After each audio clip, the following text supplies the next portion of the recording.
श्री स्वामी समर्थ. आपल्या सर्वांचे माझ्या यूट्यूब चॅनलवर अगदी मनापासून स्वागत. स्वामी महाराजांच्या कृपेने आपल्या सर्वांच्या सर्व इच्छा मनोकामना पूर्ण होत ही स्वामींच्या चरणी प्रार्थना करते आणि आपल्या आजच्या या व्हिडिओला सुरुवात करते. आपले हिंदू धर्मामध्ये मार्गशीर्ष महिन्याला विशेष महत्त्व आहे. ज्याप्रमाणे आपण श्रावण महिन्यामध्ये भगवान शिवशंकरांची पूजा करत असतो, त्याचप्रमाणे मार्गशीर्ष महिन्यामध्ये माता लक्ष्मीची पूजा केली जाते. संपूर्ण मार्गशीर्ष महिना हा माता लक्ष्मीला समर्पित असतो. आपल्या मराठी वर्षामधील 9वा महिना हा मार्गशीर्ष आणि ह्या मार्गशीर्षातील प्रत्येक गुरुवार हा सवाष्ण महिलांसाठी विशेष असतो. या मार्गशीर्ष महिन्यातील प्रत्येक गुरुवारी महिला महालक्ष्मीचं व्रत करत असतात. हे व्रत करून आपल्या कुटुंबाला समाधान, सुख, शांती, ऐश्वर्य प्राप्त व्हावं यासाठी माता लक्ष्मीला प्रार्थना केली जाते. या गुरुवारच्या व्रताच्या दिवशी माता लक्ष्मीची आपल्या देवघरामध्ये स्थापना करून शास्त्रोक्तपणे पूजा केली जाते आणि शेवटच्या गुरुवारी या व्रताचं उद्यापन केलं जातं. तर आज आपण या व्हिडिओमध्ये हे मार्गशीर्ष गुरुवारचे व्रत कोणी करावे, कसे करावे, त्याचबरोबर हे मार्गशीर्ष महिन्यातील गुरुवारचे व्रत करत असताना महिलांना जर मासिक पाळी आली तर हे व्रत कसे करावे किंवा उपवास करावा की नाही, त्याचबरोबर गर्भवती महिलांनी हे व्रत करावे का, याविषयीची संपूर्ण महत्त्वपूर्ण माहिती आज आपण या व्हिडिओमध्ये जाणून घेणार आहोत. तर ही माहिती जाणून घेण्याकरिता व्हिडिओ शेवटपर्यंत पहा. त्याचबरोबर चॅनलवर जे नवीन आहे त्यांनी चॅनलला सबस्क्राईब करा आणि व्हिडिओ पाहत असताना व्हिडिओला लाईक करायला विसरू नका. मार्गशीर्ष महिन्यामध्ये जो मनोभावे लक्ष्मी मातेची उपासना करतो, आराधना करतो, व्रत करत असतो, तर त्याच्यावरती माता लक्ष्मी नेहमी प्रसन्न असते. 13 डिसेंबर 2023 रोजी या मार्गशीर्ष महिन्याला सुरुवात होणार आहे आणि 14 डिसेंबर रोजी मार्गशीर्ष महिन्यातील पहिला गुरुवार येत आहे. तसेच यंदा मार्गशीर्ष महिन्याचे 5 गुरुवार पडत असून 5व्या गुरुवारी अमावस्या येत आहे आणि ज्याप्रमाणे आपण दिवाळीमध्ये अमावस्येच्या दिवशी लक्ष्मी पूजन करत असतो, त्याचप्रमाणे आपल्याला या मार्गशीर्ष महिन्यातील गुरुवारी देखील अमावस्येच्या दिवशी लक्ष्मी मातेचं पूजन करायचं आहे. या मार्गशीर्ष महिन्यातील पहिल्या गुरुवारपासून येणाऱ्या या सर्व 5 गुरुवारी आपल्याला हे व्रत न चुकता करायचं आहे आणि जर दरवर्षी जर हे व्रत केलं तर आपल्या घरामध्ये सुख, समृद्धी, संपत्ती येत राहते आणि आपल्या घरावरती नेहमी देवीचा वरदहस्त देखील राहतो. श्री महालक्ष्मी देवीने पद्मपुराणात देखील सांगितलं आहे की जो माझे नित्य व्रत नेमाने करील तो सदैव सुखी आणि समाधानी राहील. आणि यासाठीच आपल्याला हे जे मार्गशीर्ष महिन्यातील गुरुवारचे व्रत आहे तर ते दरवर्षी आपल्याला आपल्या कुटुंबामध्ये सुख शांती टिकून राहावी, लक्ष्मी मातेच्या कृपेने आपल्या घराची भरभराट व्हावी, घरामध्ये सुख समृद्धी यावी, यासाठी आपल्याला करायचं आहे. तर आता हे व्रत कोणी करावे व कसे करावे, तसेच या व्रताचे नियम काय आहेत तर ते पाहूया.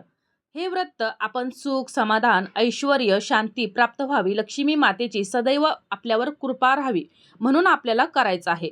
तसेच हे व्रत करणाऱ्याने सकाळी लवकर उठून स्नान करायचं आहे. मनाने आणि शरीराने निर्मळ होऊन ही पूजा विधी करायची आहे. या मार्गशीर्ष महिन्यातील पहिल्या गुरुवारी या व्रताला सुरुवात करायची आहे आणि दर गुरुवारी हे श्री महालक्ष्मी व्रत करून देवीची यथासांग पूजा आपल्याला करायची आहे. अशा प्रकारे आपल्याला हे 5 गुरुवार येणारे आपल्याला हे व्रत करायचं आहे आणि शेवटच्या गुरुवारी मार्गशीर्ष महिन्यातील शेवटच्या गुरुवारी या व्रताचं उद्यापन करायचं आहे. जर तुम्हाला हे व्रत वर्षभर करणं शक्य असेल तर 1 महिन्याप्रमाणेच वर्षभर हे दर गुरुवारी व्रत तुम्ही चालू ठेवू शकता. आता हे गुरुवारचे व्रत कसे करावे याची मांडणी, पूजाविधी हे आपण यापूर्वी जाणून घेतलेले आहे.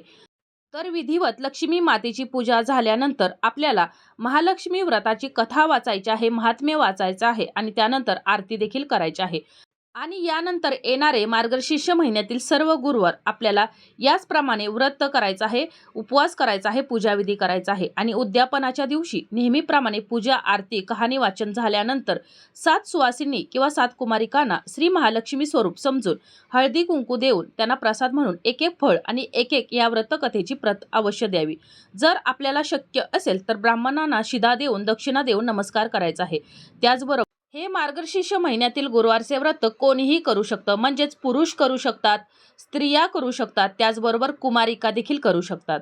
आपल्या कुटुंबाच्या सुखसमृद्धीसाठी, भरभराटीसाठी लक्ष्मी मातेचा कृपा आशीर्वाद आपल्या कुटुंबावर राहावा, आपल्या घरामध्ये सुख समाधान शांती यावी यासाठी हे व्रत केलं जातं.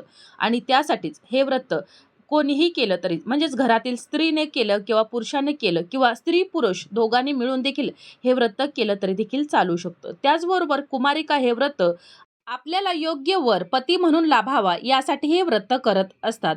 आता हे व्रत करत असताना या व्रताच्या दिवशी उपवास हा अवश्य करायचा आहे. हा उपवास करत असताना केळी, दूध आणि इतर फळं खाऊनच आपल्याला हा उपवास करायचा आहे. जर शक्य असेल तर, जर आजारी व्यक्ती असेल किंवा काही कारणास्तव हा जर उपवास फळं खाऊन किंवा दूध खाऊन जर करू शकत नसेल, तर त्यानं उपवासाचे पदार्थ खाऊन केला तरी देखील चालू शकतो. परंतु निरोगी व्यक्तीनं हा उपवास फक्त दूध, केळी आणि इतर काही फळं असतील तर ती फळं खाऊन हा उपवास करायचा आहे आणि रात्री देवीची विधिवत पूजा झाल्यानंतर आपल्याला हा उपवास सोडायचा आहे आणि भोजन करायचं आहे. पद्मपुराणात संसारी माणसाने हे व्रत सांगितलं आहे. त्यामुळं हे व्रत पती आणि पत्नी दोघंही मिळून करू शकतात. हे व्रत करत असताना जर तुम्हाला मासिक पाळी आली, म्हणजे स्त्री जर हे व्रत करत असेल आणि तिला जर मासिक पाळी आली, तर आता हे व्रत कसे करावे? तर मासिक पाळी जर आली किंवा इतर कोणतीही आकस्मिक जर अडचण आली, तर पूजा आणि आरती तुम्ही इतर कोणाकडूनही करून घेऊ शकता. मात्र उपवास मात्र स्वतःलाच करायचा आहे. आणि अशा प्रकारे आपल्याला येणारे हे 5 गुरुवार आहेत, तर हे 5 गुरुवार आपल्याला व्रत आणि महालक्ष्मीची विधिवत पूजा करून हे पूर्ण करायचे आहेत. तर अशा प्रकारे या व्रताची सुरुवात आपल्याला मार्गशीर्ष महिन्यातल्या पहिल्या गुरुवारी करायची आहे आणि नंतरचे जे 5 गुरुवार आहेत, तर हे 5 गुरुवार हे व्रत करायचे आहे.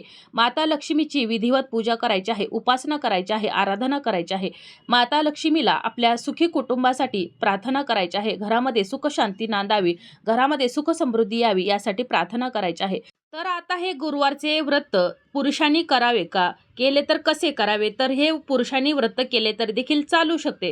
हे व्रत करत असताना या पुरुषांनी स्त्रियांची ओटी भरली तर चालू शकते का? असा काही लोकांचा प्रश्न असतो. तर पुरुषांनी स्त्रियांची ओटी भरली तरी देखील चालू शकते. आता स्त्रियांची ओटी म्हणजेच आपण ज्या वेळेला एखाद्या मंदिरामध्ये जातो, कोणत्याही देवी मातेच्या मंदिरामध्ये जातो, तर तिथं पुजारीच या देवी मातेची ओटी भरत असतो. त्यामुळं आपण या मार्गशीर्ष महिन्यातील गुरुवारी व्रत करत असताना पुरुषांनी जरी स्त्रियांची ओटी भरली तरी देखील चालू शकतो. ज्याप्रमाणे जर मंदिरातील पुजारी जर देवी मातेची ओटी भरू शकतो, तर आपला घरातील जो पुरुष आहे तर तो स्त्रीची ओटी का भरू शकत नाही? हे मार्गशीर्ष महिन्यातील गुरुवारचे व्रत आपल्या घरामध्ये सुख समाधान यावे, आपल्या घरामध्ये लक्ष्मी मातेच्या कृपेने भरभराट व्हावी, लक्ष्मी मातेचा वरदहस्त आपल्या संपूर्ण कुटुंबावर राहावा, यासाठी हे महालक्ष्मीचं व्रत केलं जातं. मग हे स्त्रियांनीच का करावं, पुरुषांनी का करू नये? कारण पुरुष आणि स्त्री दोघेही आपल्या कुटुंबासाठी, आपल्या परिवारासाठी झटत असतात. आपल्या कुटुंबामध्ये सुख शांती टिकून राहावी, लक्ष्मी मातेचा अखंड वास आपल्या कुटुंबामध्ये राहावा, घरामध्ये राहावा, लक्ष्मी मातेच्या कृपेने आपल्या घराची भरभराट व्हावी, यासाठी हे दोघेही प्रार्थना करत असतात. त्यामुळं हे व्रत स्त्रीनं केलं किंवा पुरुषांनी केलं तरी देखील चालू शकतं. आता त्याचबरोबर विधवा स्त्रियांनी हे व्रत केलं तर चालू शकतं का? तर विधवा स्त्रियांनी देखील हे व्रत केलं तरी देखील चालू शकतं. तर हो, हे विधवा स्त्रिया देखील व्रत करू शकतात. कारण की हे व्रत आपल्या कुटुंबासाठी, कुटुंबाच्या सुखसमृद्धीसाठी आणि भरभराटीसाठी आहे. आणि त्यामुळं गर्भवती स्त्रिया आणि विधवा स्त्रिया देखील हे व्रत करू शकतात. आता हे व्रत करत असताना यांनी उपवास करायचा आहे, लक्ष्मी मातेची आराधना करायची आहे, महामंत्राचा जप देखील करत राहायचं आहे. परंतु गर्भवती स्त्रियांनी आणि विधवा स्त्रियांनी या गुरुवारचे व्रत करत असताना सुवासिनींची ओटी भरायची नाही. हे आपल्या हिंदू धर्मामध्ये निषिद्ध केलेलं आहे. त्यामुळं ही ओटी न भरता आपण कुमारिकांचा मान सन्मान करायचा आहे, त्यांना भोजन करून खायला घालायचं आहे, गोडाधोडाचा नैवेद्य करून लक्ष्मी मातेला दाखवायचं आहे. पण सुवासिनींची ओटी भरायची नाही, कुमारिकांचा मानपान करायचा आहे. कुमारिका या लक्ष्मी स्वरूपच आहेत. त्यामुळं जरी आपण कुमारिकांचा जरी मानपान केला तरी देखील लक्ष्मी माता आपल्यावर प्रसन्न होऊन आपल्या सर्व इच्छा मनोकामना पूर्ण करणार आहे.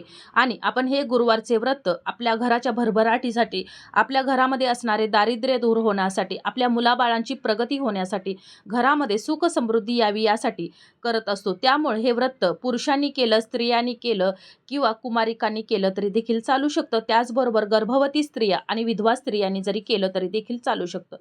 आपले हिंदू धर्मशास्त्रामध्ये कोठेही सांगितलं नाही की हे व्रत फक्त सुवासिनीनेच करायचं आहे. तर हे व्रत कोणीही केलं तरी देखील चालू शकतं. परंतु हे व्रत करत असताना आपण माता लक्ष्मीची कशा प्रकारे पूजा करत आहोत, किती मनोभावे सेवा करत आहोत आणि किती श्रद्धेने लक्ष्मी मातेची आराधना करत आहोत, हे महत्त्वाचं आहे. तुम्ही केलेले उपासना, तुम्ही केलेली आराधना, मनोभावे केलेले लक्ष्मी मातेचे पूजन, यामुळं लक्ष्मी माता तुमच्यावर प्रसन्न होणार आहे आणि त्यामुळं तुमच्या कुटुंबामध्ये सुख समृद्धी शांती आणि समाधान नांदणार आहे. घरामध्ये लक्ष्मी मातेचा अखंड वास राहणार आहे आणि तुम्ही अगदी मनोभावे आणि मनापासून जर लक्ष्मी मातेचे व्रत केले, उपासना केली, तर लक्ष्मी माता नेहमी तुमच्या घरामध्ये अखंड वास करणार आहे. आणि यासाठीच आपल्या घरामध्ये भरभराट व्हावी, घरामध्ये सुखशांती नांदावी, यासाठी आपल्याला दरवर्षी न चुकता हे व्रत अवश्य करायचं आहे. त्याचप्रमाणे अगोदर सांगितल्याप्रमाणे हे व्रत करत असताना जर स्त्रियांना मासिक पाळी आली, सुतक आलं किंवा इतर कोणतीही जरी अडचण आली तरी देखील यांनी उपवास अवश्य करायचा आहे. मात्र हे व्रत इतर कोणाकडूनही मांडून घेतलं तरी देखील चालू शकतं. व्रताची कथा दुसऱ्यांनी वाचली तरी देखील चालू शकते. फक्त ही कथा अवश्य ऐकायची आहे आणि मनोभावे लक्ष्मी मातेला नमस्कार करायचा आहे. आणि त्यानंतर जो गुरुवार येईल तर त्या गुरुवारी आपल्याला विधीपूर्वक या लक्ष्मी मातेच्या व्रताची मांडणी करायची आहे, कथा वाचायची आहे आणि आरती देखील करायची आहे, महात्म्य वाचायचं आहे.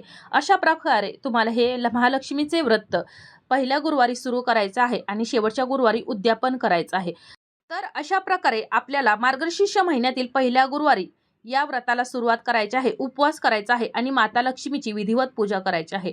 जो माता लक्ष्मीची विधिवत पूजा करतो, या महिन्यामध्ये उपवास करतो, तर त्याच्यावर आणि त्याच्या संपूर्ण कुटुंबावर माता लक्ष्मीची कृपा राहते. त्याचे घर हे नेहमी धनधान्याने आणि संपत्तीनं भरलेलं राहतं. तर अशा प्रकारे आज आपण या व्हिडिओमध्ये हे महालक्ष्मीचे गुरुवारचे व्रत कोणी करावे, कसे करावे, मासिक पाळी आली तर कसे व्रत करावे, उपवास करावे की नाही करावा, गर्भवती स्त्रियांनी, विधवा स्त्रियांनी, पुरुषांनी हे व्रत करावे का, याविषयीची त्याचबरोबर इतर देखील महत्त्वपूर्ण माहिती आज आपण या व्हिडिओमध्ये जाणून घेतलेली आहे. तर अशा प्रकारे आपली आजची ही माहिती, आजचा हा व्हिडिओ इथंच थांबवते. तुम्हाला ही माहिती, हा व्हिडिओ कसा वाटला हे कमेंट करून जरूर कळवा. माहिती आवडली असेल तर व्हिडिओला लाईक करा, चॅनलला सबस्क्राईब करा आणि हा व्हिडिओ जास्तीत जास्त शेअर करा. लवकरच भेटू अशाच एका नवीन माहितीमय आणि भक्तिमय व्हिडिओ सोबत. तोपर्यंत धन्यवाद.